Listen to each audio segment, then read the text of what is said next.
Okay. Hi, everyone. We're back for our second installment of our webinar.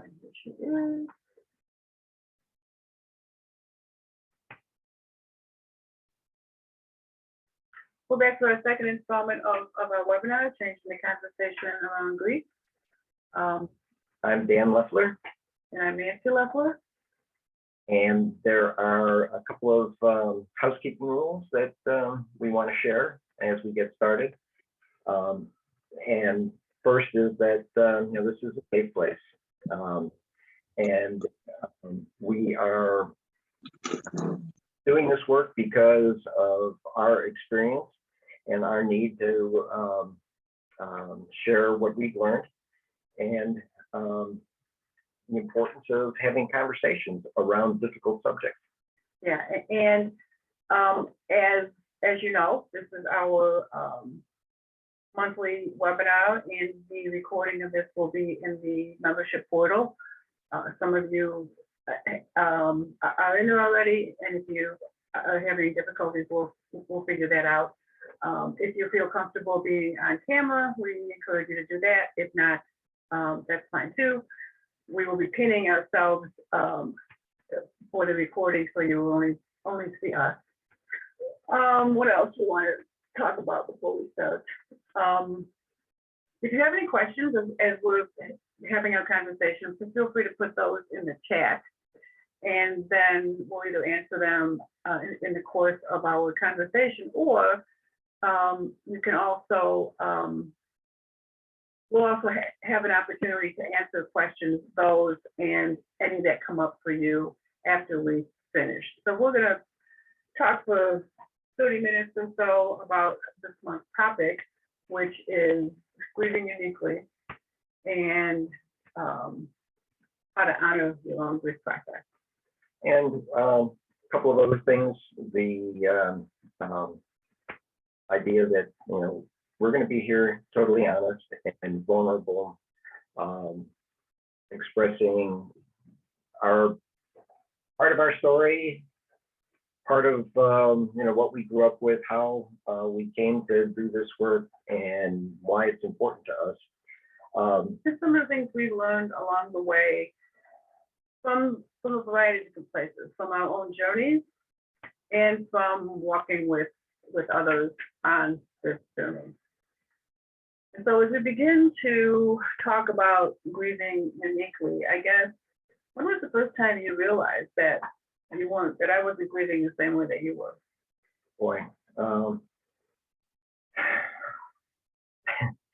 that goes back to kind of how I grieve and what how I learned to grieve. But I noticed that right away, you had something to fall back on. You worked, and I'll let you talk about that, the work that you did prior to losing Leah. But for myself, I really didn't have a process, or I didn't realize that, more importantly, everything that I had done, as you often say, prepared you for your work. I didn't realize that until it dawned on me that my process was everything that had happened to me over the course of my life, contributed to what I found when I found it during that devastating time in our life when our daughter was no longer here. And at a time like that, when your whole life falls apart and you are in this, as I like to say, you're in a new country without knowing the customs of the language, and all of a sudden you're being asked to grieve. You're not being asked to grieve. Grief comes, visits you, and completely rips open your life. And one of the things I've realized is that we all grieve uniquely because we've all had a unique experience, a unique relationship with the loved one that we're missing. So in a family, we may all be grieving the same person, And we're all having different experiences because we've all had a different relationship with that person. And we've all had different experiences growing up, learning about what it means to grieve or what it doesn't mean to grieve, et cetera, et cetera, et cetera. And learning how our parents grieved and what we observed when we saw other people grieving contributed, because we learn by observing. I know that my first experience of grieving happened with my great grandmother back when my grandparents held the wake or the viewing in the parlor in their house back in Chicago. It was a 3-day party. I didn't understand it then. I was, let's see, she died in 1965. She was born in 1865. She died in 1965, almost 101 years old. So you were 11? And so, yeah, I was 11. I was, old enough to know that there was something really important going on, but I didn't understand why we were opening the house and inviting friends, neighbors, and people that were coming from out of town to the house to, be part of. So even though you were right in the middle of this grief process, no one told you anything about it. No, yeah. You were observing others, and so you were absorbing stuff from them. In my own life, the first person that died was my paternal grandfather when I was in 2nd grade. And I don't remember a whole lot about that. The second person that died was a very close family friend, and it was about a year later. Through the course before Leah died, all of my grandparents died and my mother died. So there was a lot of grief and a lot of loss. And yet I really didn't know how to grieve. When Leah died, my whole life was torn and ripped to pieces. It was shattered. And I don't know that the way I was taught to grieve helped me. What helped me was a lot of the, as you alluded to, some of the things that I was beginning to do, samyama, and I was doing that before Leah died, and some of the seeking that I was doing to heal my inner wounds. And one of the things we're talking about this morning is that one of the things that shapes the way that we grieve is the way that we learned our lessons as we were children. I talk often about how the initiation of Leah's death helped me to go back and heal some of my childhood wounds on a much deeper level, because that was the way I did things. I dove right in and I got to the heart of the matter. I still get to the heart of the matter when things arise. One of the things this past weekend, we were out to lunch, and there was a drink on the menu called Leah's Happy Place. And I had no idea what was in it, but I was going to order it. Luckily, it was really good. It was matcha tea, lavender, and pistachios.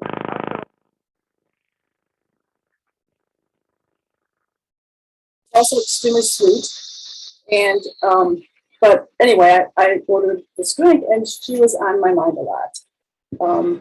We were also watching Grey's Anatomy, and they were talking about organ donation, and that always that's always hard for me to watch, because It's a lost spot. it's a very lost spot, because Leah donated her heart, her liver, her kidneys, the pancreas, and veins from her legs and her retinas. And the person who was talking, the doctor who was a transplant doctor, said thank you to the donor. And asked all the people in the room to take a moment to thank him. And I just broke down because, and I said to Dan, I hope someone thanked Leah because that was a huge gift. So those moments still arise.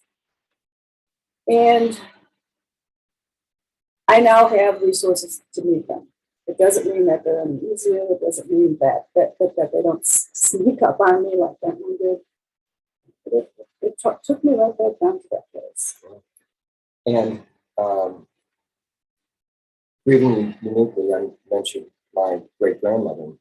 The other thing that we were talking about this morning, as we were sitting kind of thinking about today's activity, was another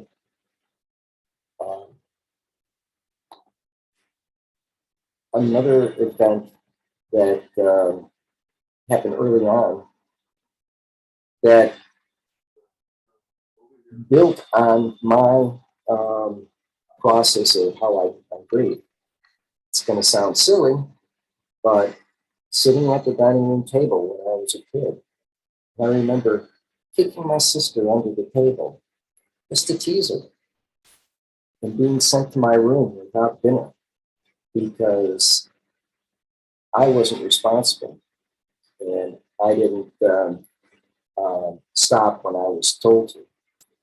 And I was mad, I was upset, I was angry. I had all of this emotional stuff brewing because I was blaming people and I wasn't in control.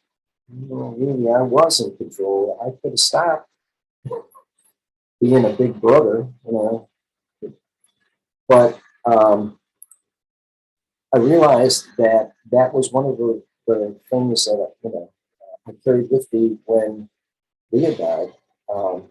That I didn't get it in quite the same way this morning as when I just heard it now. Go ahead, and then I'll tell you what my aha. so I incorporated that process of blame, of feeling resentment, not understanding that I had some control over it, but I didn't exercise it, and it was a lesson that I buried. And it probably showed up in other areas of your life, throughout your life, before you died. Yeah. And in one of the writings that I shared, there was a time during our early grief process when you said to me that you felt like you were walking on eggshells around you all the time because you didn't know what to anticipate. Yeah. And realizing now that I had internalized some of the early lessons that, I internalized them, but I didn't fully incorporate them in order to know how to find my way through. And like I said, I observed the way my father, who had a very long fuse, but if you pushed him too far, boom, he went off. Yeah. And my mom would always say, tell your dad that he's going to be upset. So I learned to kind of hold it in and, feel like I was a pressure cooker. And that wasn't. Yeah. Two things come to mind. The aha that I just had, which I'll share in a minute.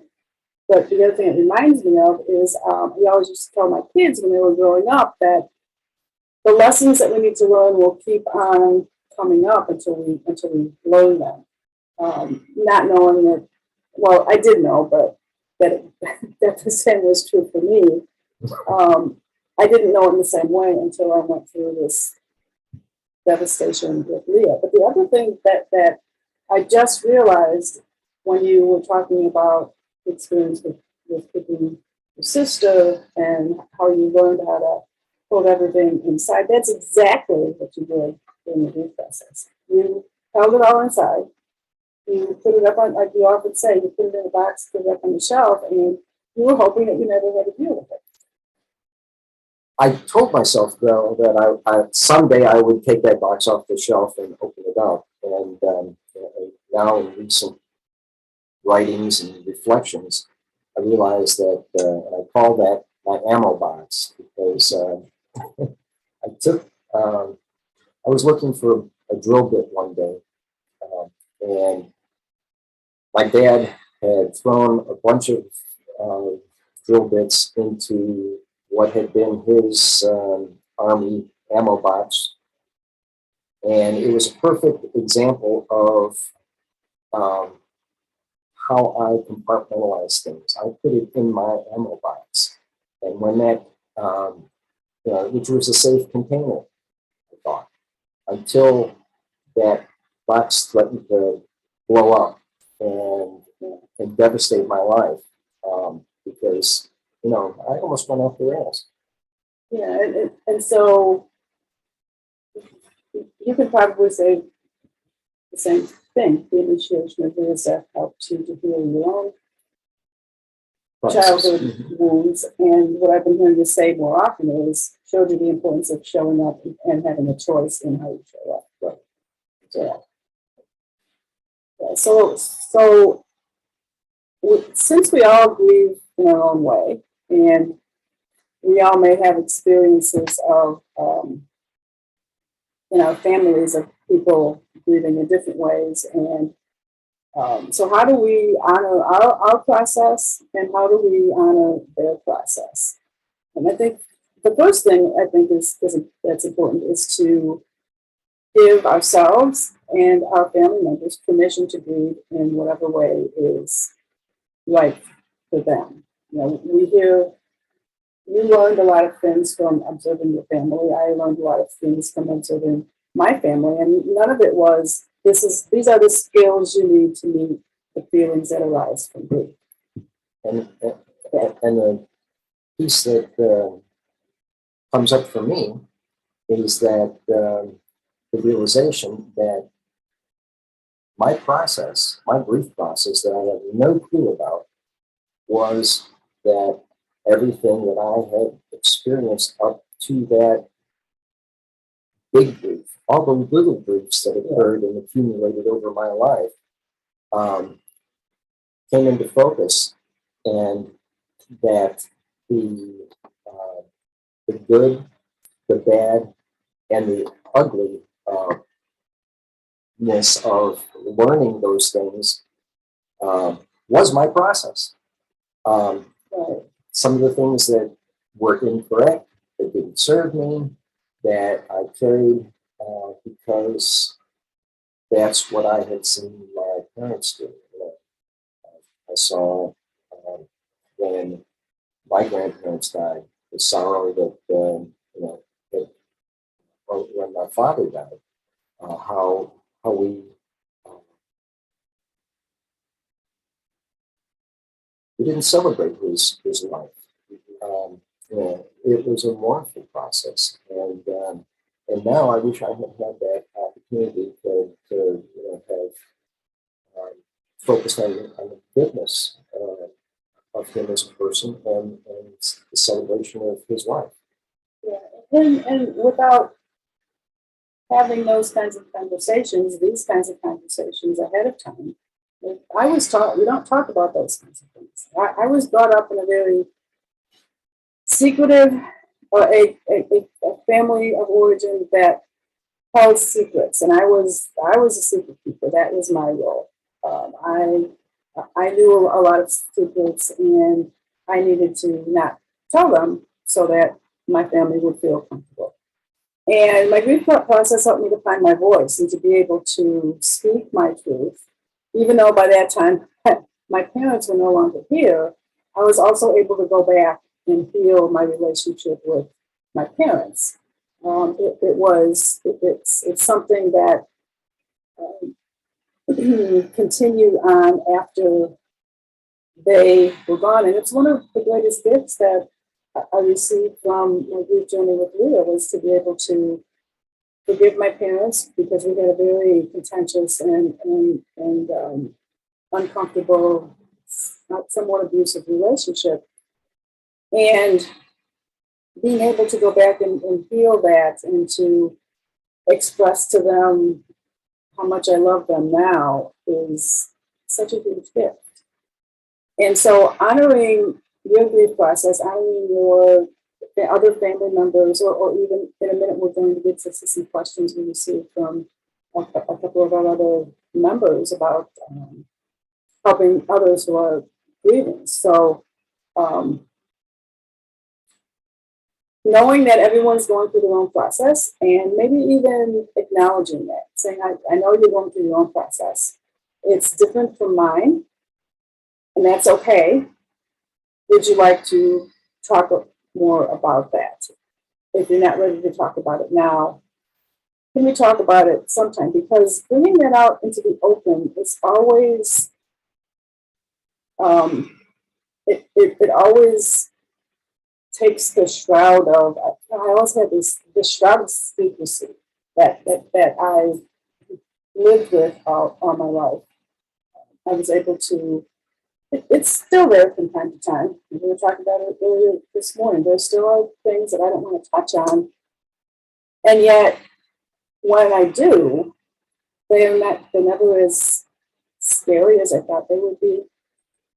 And we also, I think, touched briefly last time on Christine's mother's, our son's partner's mother died suddenly, just about 2 months ago now, 2 months ago. And so we are in the position of being able to observe her family grieving their mother. And there's so many layers of stuff there, and it's so complicated. And so we are holding space for them to be able to process this. And the bonus is we get to still next to my granddaughter.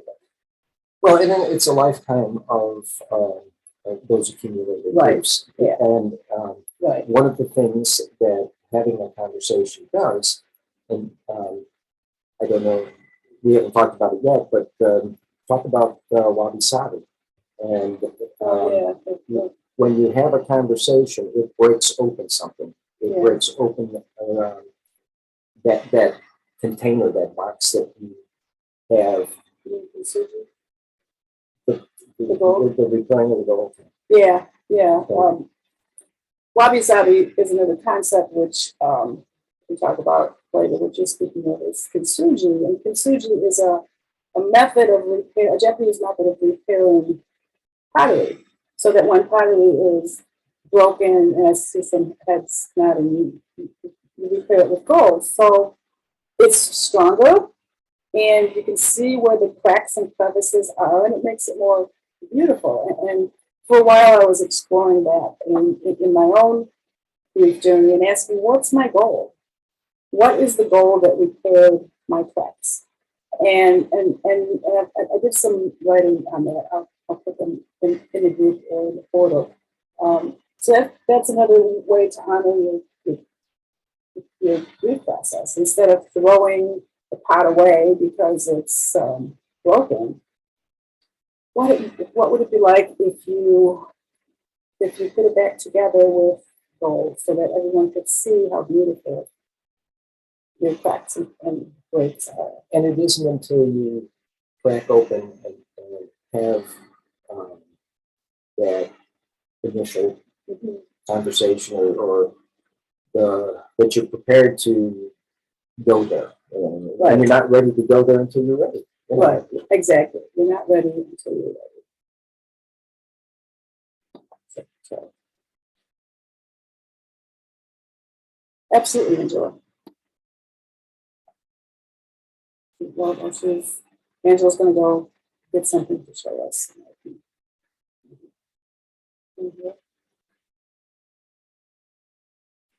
So, what else? We're going to get into a question that Dave and Amy brought up in the group, but if anyone else has questions, keep them in the chat or hold them up for later. Let's see. Oh, that's beautiful. Yeah. Yeah, putting it together. Is it beautiful? A mosaic. Our lives are mosaics. And that's a great way of. Hold it up again, Angela. I just made you bigger. And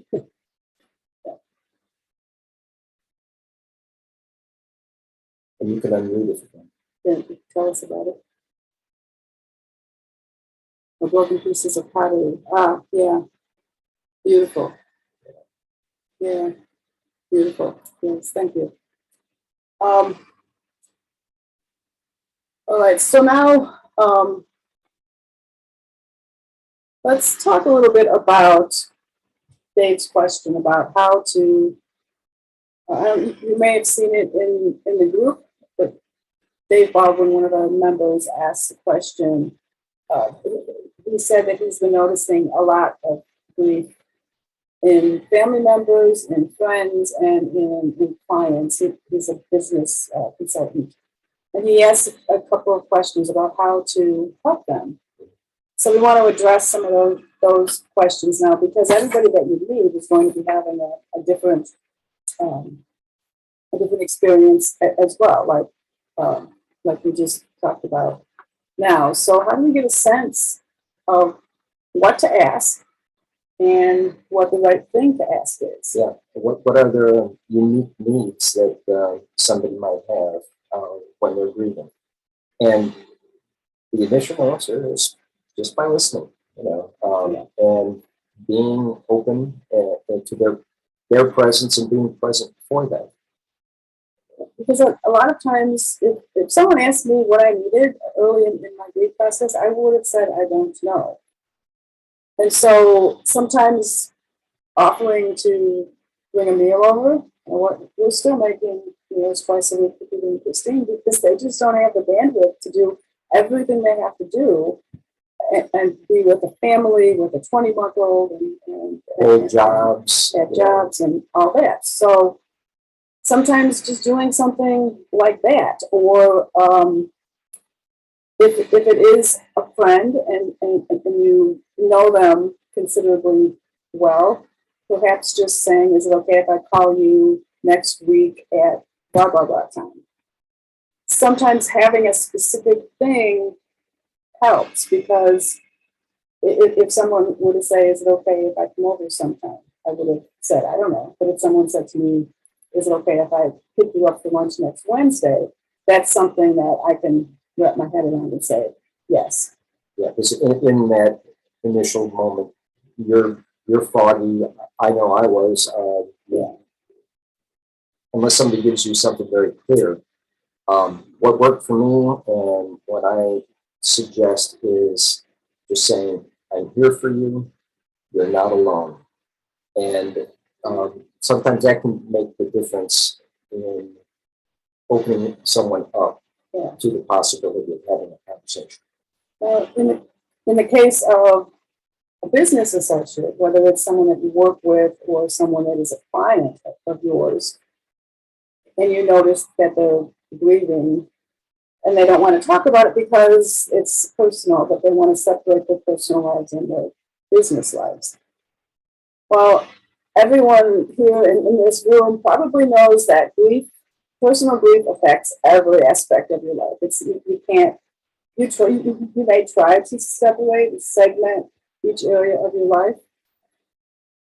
It affects every aspect of your life. So if there's a way that you can suggest that to them gently, saying, I know that you've experienced a loss and I know that you don't want to talk about it. However, at some point you may realize that this is going to affect your business life.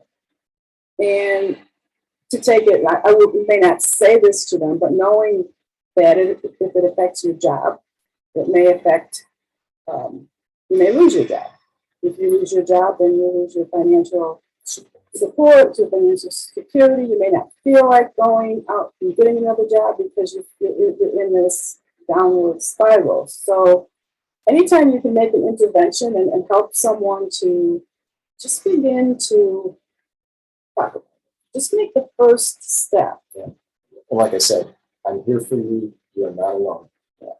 What Nancy was talking about, I often refer to as the hamster wheel of grief. Your mind begins going in a pattern where you don't see any way out. And It just is an unending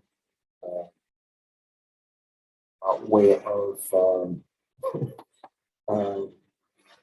adding to your confusion, adding to that suppressing of the feelings that you have. And Yeah. And hearing, I'm here for you, you're not alone, can break that habit. Right, because a lot of things that we're used to doing is, you're not over that yet. Yeah. And that's not helpful because I'm never going to be over the death of my daughter. Yet I sometimes still need someone to talk to. Sometimes I still need to cry. Sometimes I still need to write about it. So opening that door, even if it's just a little bit, if you feel uncomfortable about it, know that it's uncomfortable. We used to have people not want to bring up Leah's name because I didn't want us to feel that. Well, That wasn't the term. yeah. The other question we had from Amy was how can you honor, or what can you do as someone's 1 year anniversary approaches? For yourself, how do you meet the grief that you're feeling as a 1 year anniversary approaches, or actually at any anniversary, because it never stops. Those anniversary days can really Yeah. hit you out of left field. And how can you help an acquaintance or friend who lost a family member? It may or may not be the same person. So one of the things that we do to honor the anniversary of Leah's death is, first of all, we don't always both need the same things. Ask every year what you need. And whether it's a milestone day, like Mother's Day, my birthday, Dan's birthday, or holidays, or the anniversary of the death, they all can bring up stuff. And every year they're different. So we ask ourselves this question every single year. What do I need? What does Dan need? Sometimes they're the same thing. Sometimes they're not. And so it's just a matter of being aware of what you need. And it's really any time you're feeling that, you know, what do I need in this moment? It took me forever to understand that just by asking that question, and I may not have that answer immediately, but giving myself permission to ask, what do I need? And listening, learning how to listen to yourself. And yeah, but that for me took a long time. Yeah. And as a guy, I told this to Nancy, you know, my grief took me on a journey that explored not only my grief, but what it was like to be a man when all I thought I had were 5 basic emotions. I was mad, glad, sad. I was fearful, or I felt shame. Well, there's a whole bunch of different emotions and things that I experienced, and we have worked through in our relationship, and asking myself what I needed, and then going inside to answer that question. You know, opened up my ability to be vulnerable, to ask these questions, to do this work. And the other part of this question is, how do I help someone else who's experiencing the anniversary of a loved one's death? And sometimes it's as simple as sending them a card or an email saying, I'm thinking of you today. That always touches my heart when I know someone is holding me or sending prayers or thinking of me on the anniversary of his death, or even on Mother's Day, sometimes I still receive those kinds of thoughts. So that's one way. That certainly isn't the only way. Yeah, and what comes up for me there is what serves me and what honors her memory. Because, well, doing this work honors her memory. But on the other hand, at those milestones, and we've talked about how just the change of the weather, she died in the fall. And whenever there's that change that occurs, all of a sudden I'm feeling, why am I feeling this way? The associative memories. So something happens that you associate with the event, and it may not even be, it may be the scent of a flower that she liked, or smelling the Christmas cookies you used to bake with your grandmother in January and all, in July, and all of a sudden you're missing again. Maybe you don't know why. There's all kinds of associations that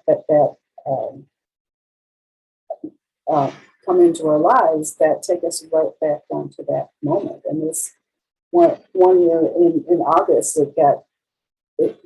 the weather had the same quality to it as it did when we had our accident. My thought was, I don't want to enter this time now. It's way too early to be going through this, because that was back in the early days when every year I would resist going into that time of Leah's death, and the more I resisted, the harder it would be until I would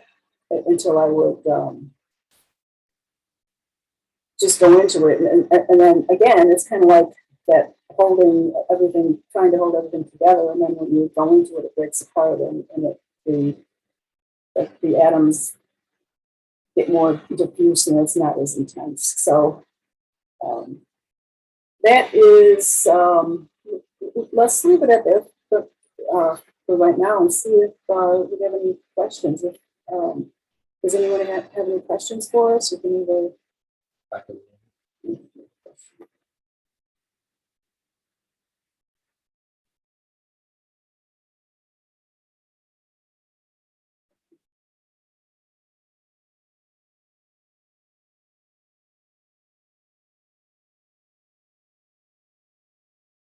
It's beautiful singing. Yeah, that definitely is a way to honor them, your dad and your brother. And this week being Holy Week has always been a special time for me, because I always, even before Leah died, I always received so much from contemplation during this week. And my prayer is that you will receive what you need, Angela.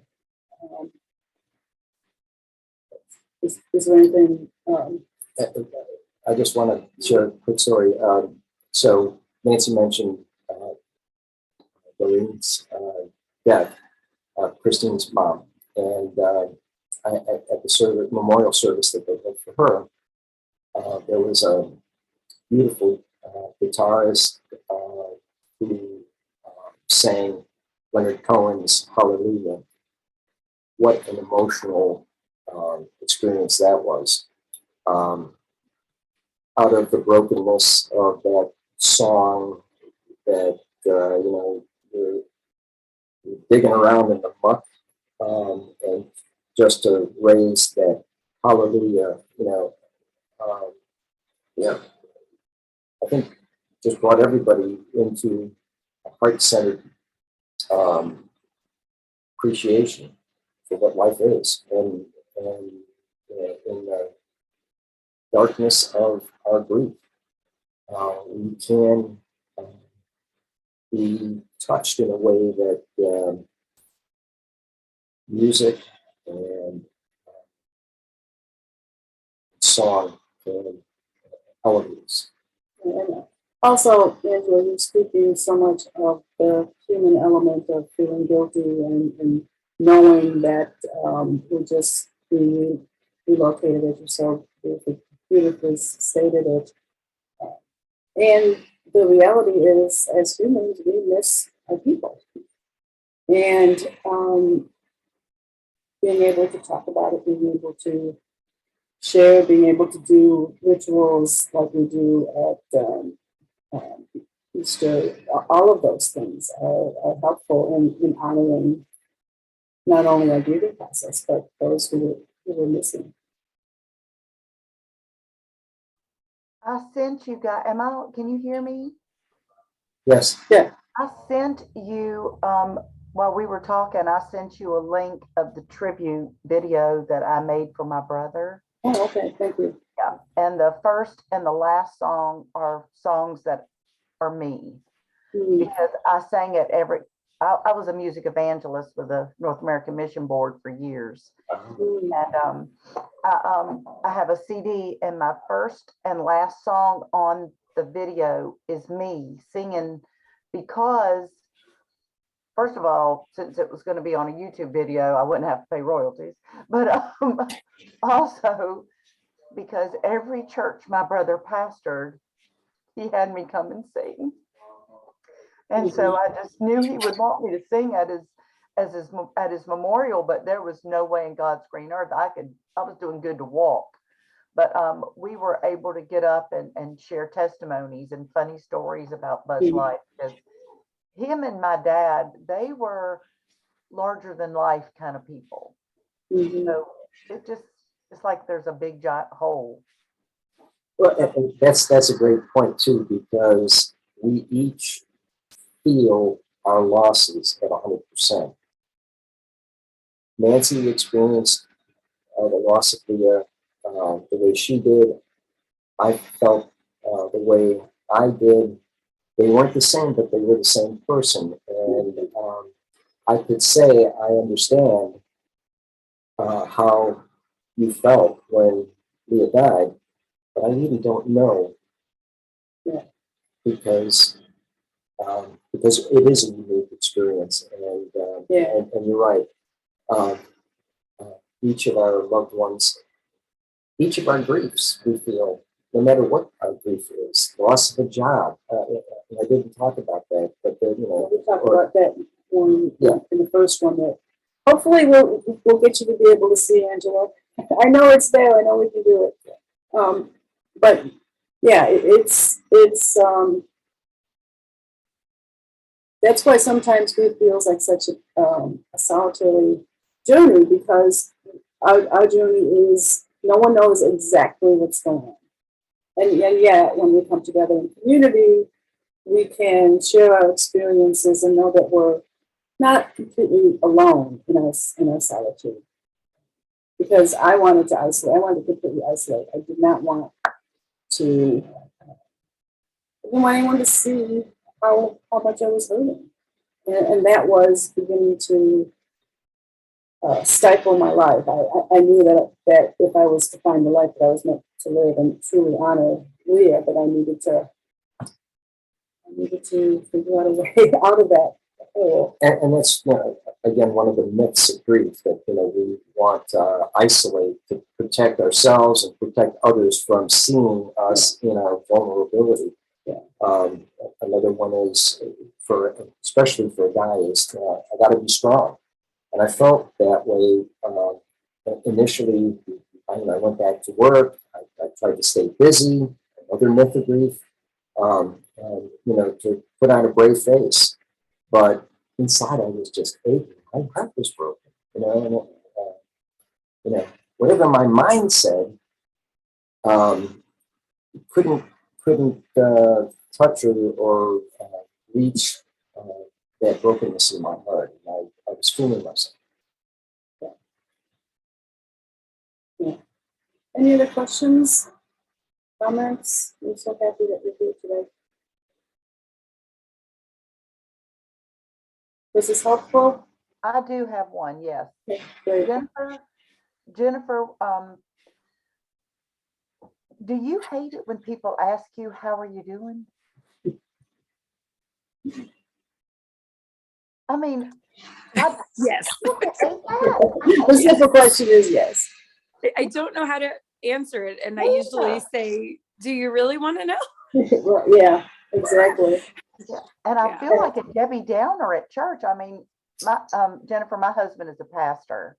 Oh, okay. We've been in ministry for 33 years, and I'm supposed to be, you know, the mama of the church, so to speak. And, Mhm. and I just feel like I'm falling apart. And hey, Miss Angela, how are you? And I'm going to say, I feel like crap. How are you?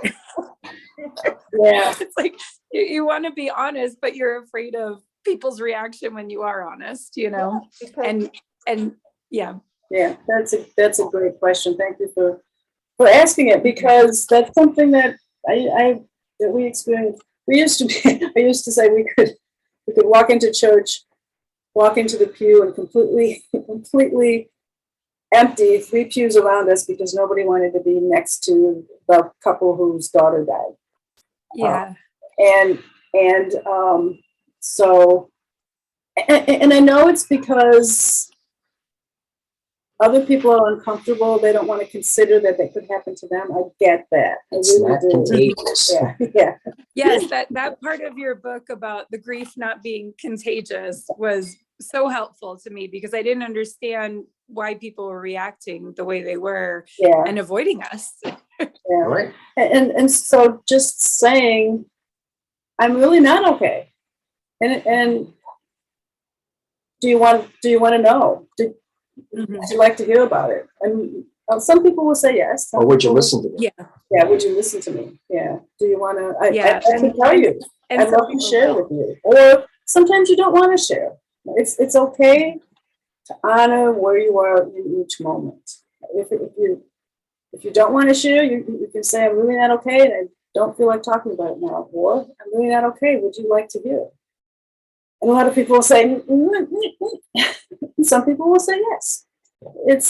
There's no ground rules for this. No, there's like so many things. We learn as we go through, and there's different rules for everybody. And that's the whole reason for this series Yeah. of, having the conversation. It's so important, and it is a neglected subject.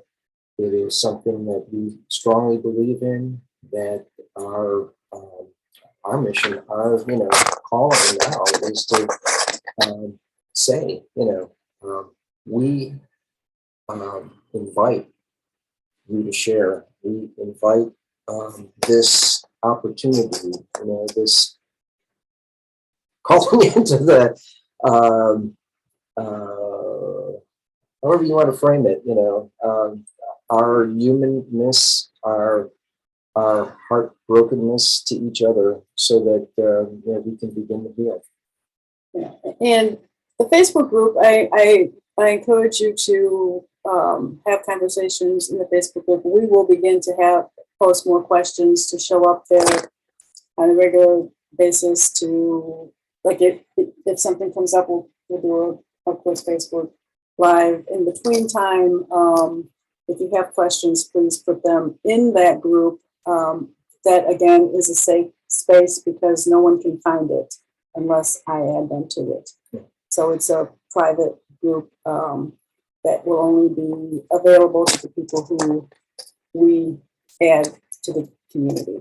And then the videos, along with a few other resources, I usually put some journal prompts in for each week, each monthly webinar. You'll find those in there, and other things as we are called that come in. These conversations, we do make outlines, and in order to keep them as organic as possible, we don't script them. So it's our hope that they become organic conversations that are inclusive of everyone. So as we build community, because that's the idea. Only in community can you feel like you can build a friendship, feel comfortable, and then and again that goes back to what we were saying. It's a safe environment. We're going to be honest with each other. We're going to hold that confidence, and like they said, what stays in Vegas, or happens in Vegas stays in Vegas. Well, you know, it stays here and it stays in our hearts. Yeah. And so if you know anyone who you think this would be helpful, please share our information with them. I'll be updating the link to join to add some more of our topics, because the one that I have now has the first 3 months, and we know a little bit more now. So I'll put that link in the group, and you can share that with anyone who would like to join. We also do a free Zoom informational call every month, and we will let you know when that is, so that that's a place that you can send people to find out about it. And what we do in that one, it's a short half-hour call that we just briefly touch on the following month's topic, and then talk about how someone can join us. Next month's topic is going to be about transformation and some resources. We each have completely different experiences and how we went through our own transformation and what that means for us, and some of the resources that each of us used. So we'll be sharing that next month. Yeah, some people are confused with the idea that grief can be transformative. Yeah. But it is a threshold. And when you, until you're willing to step across the threshold, you don't understand that there are possibilities and your life can change. Angela, I believe I sent you an invitation, and I think you'd have to accept it. So take a look for that, and I'll check too. Any other questions before we say goodbye for this month and see you in the group?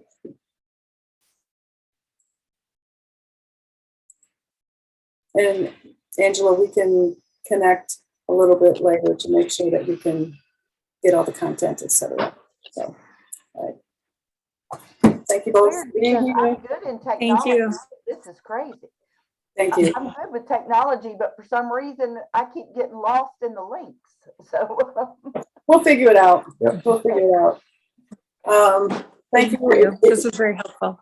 Great. Thank you so much. Thank you for being here. Thank you for watching the replay, and we will talk with you soon. thank you. We love you and appreciate you. Thank you. Okay.